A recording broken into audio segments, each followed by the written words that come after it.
Hello everyone! Tagnaa kinsa ni nga character sa Bible.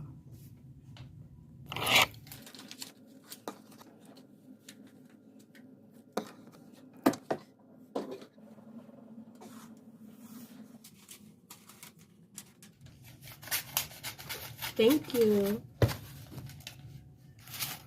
Thank you. Unsa man ni siya?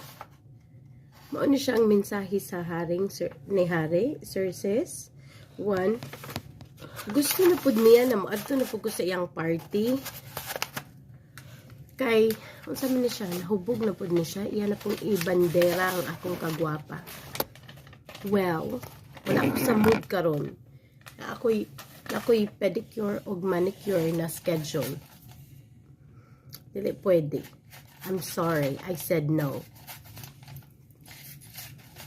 Bahala siya og masuko siya.